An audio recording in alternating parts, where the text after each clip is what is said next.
Ekipe y'igihugu Amavubi iratunguranye, ihamagaye Noam Emeran wakiniye Manchester United, akaba yahamagaye bwa mbere muri ikipe y'igihugu y'u Rwanda. Iki ni icyemezo cyatunguye benshi.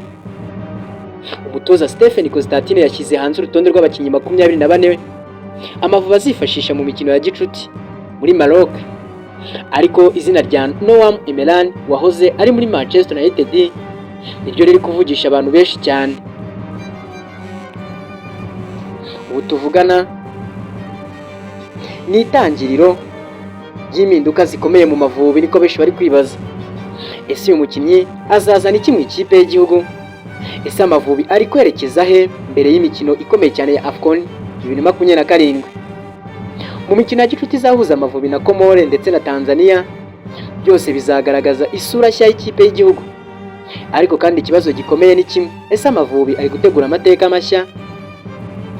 Wowe reba iyi video yose umenye byose ku mpinduka zitunguranye, abakinnyi bashya, icyerekezo gishya cy'Amavubi ndetse n'ibindi byinshi bikomeje kuvugwa kugeza ubu ngubu muri aya Mavubi ya Stephen Constantine. Icyo ngusabye ni kimwe gusa: kanda like kuri iyi nkuru, ukande subscribe niba utarayikora, ubundi mwinjize muri iyi nkuru y'Amavubi n'uyu mukinnyi mushya witwa Emeran Noam.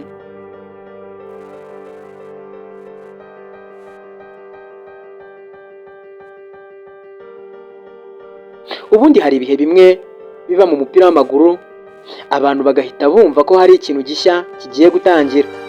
Hari amazina yumvikana, abafana bagaceceka akanya gato, ariko nyuma bakavugira barimwe bati byanze bikunze birabaye.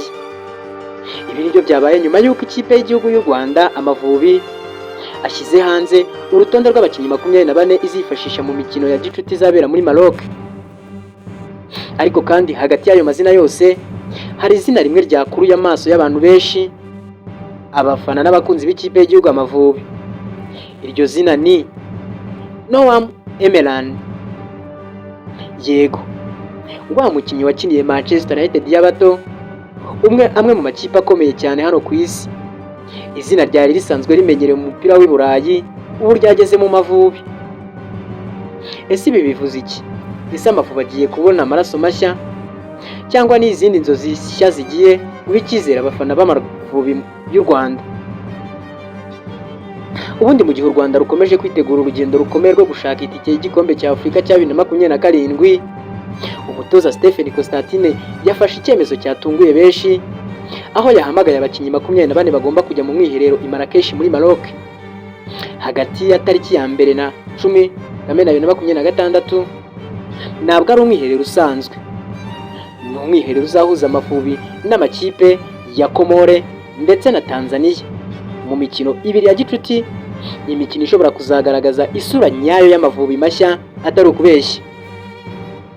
Ariko kandi abafana ntibahise bavuga kuri Komore cyangwa kuri Tanzania, ahubwo abafana bahise bibaza ibintu bibiri: Noam Emeran ubonye bwa mbere kuri urutonde ni muntu ki? Ese kubera iki ubu ngubu ari bwahamagawe? Ibi nibyo bibazo rero bibiri abafana ndetse n'abakunzi b'ikipe y'igihugu Amavubi bakomeje kwibaza. Ariko ubwo wageze hano nawe urahava usobanukiwe Noam Emeran ari muntu ki, kandi kubera iki aribwo ahamagawe. Noam Emeran ntabwo ari umukinnyi usanzwe, yakuriye mu mupira wo ku rwego rwo hejuru aho ngaho i Burayi, kuko nk'ubu ngubu kuva muri 2019 kugeza muri 2023 yakinnye muri Manchester United y'abato, ikipe yubatse abakinnyi benshi bakomeye ku isi. Gukina muri akademi ya Man U si ibintu bisanzwe cyangwa byagwirira umuntu gutyo gusa. Ni ahantu hanyura impano zidasanzwe, ahantu igitutu kiba ari kinini, amarushanwa akaba akomeye buri munsi. Iyo umukinnyi rero ahageze bivuze ko hari ikintu gikomeye aba afite. Uyu munsi Noam Emeran ari gukina FC Emmen, akaba ari ikipe yo mu Buholandi, aho ari ku ntwizanyo yavuye mu ikipe ya Groningen nayo yo mu Buholandi. Ariko ibibazo abafana nanone bakomeje kwibaza ni ibi ngibi: ese uyu mukinnyi azazana iki kidasanzwe mu Mavubi? Se ni umuvuduko, ese ni ubuhanga cyangwa ni ugutinyuka, cyangwa azaba umwe mu bakinnyi bashobora kuza kuba bahindura uburyo ikipe y'igihugu ikina? Icyo benshi rero bemeranya ni uko izina rye ryonyine rimaze gutuma abantu benshi bongera kureba Amavubi n'amaso mashya. Gusa ntabwo ari we wenyine watunguye abantu, kuko hari n'undi mukinnyi uri kuvugisha benshi, umunyarwanda Uyaremye Fidari wa Kiyovu Sport. Uyu nguyu akaba ari rutahizamu umaze kwigaragaza muri shampiyona y'u Rwanda, aho amaze gutsinda ibitego 11. Uyu mukinnyi umeze gutya ahamagawe bwa mbere, bitanga ubutumwa bumwe, bikaba ari imikorere myiza iravugira nyirayo.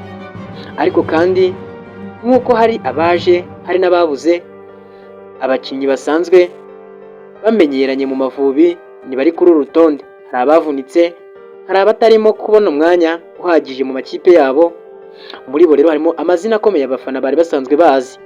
Ibi nabyo byahise bitangiza n'impaka. Hari abavuga bati Amavubi ari kubaka ikipe nshya, hari n'abandi bavuga bati iyi rwose ni risiki, nta hantu Amavubi ari bubashe kuba yagera adafite abakinnyi bayo bakomeye. Ariko kandi rimwe na rimwe umupira usaba ubutwari bwo guhindura ibintu. Muri ubwo buryo Stephen Constantine asa n'ushaka kugerageza indi nzira. Isi nzira yaba izatanga umusaruro? Ibi ngibi byo muri Maroc bishobora kuba bigiye gusubizwa.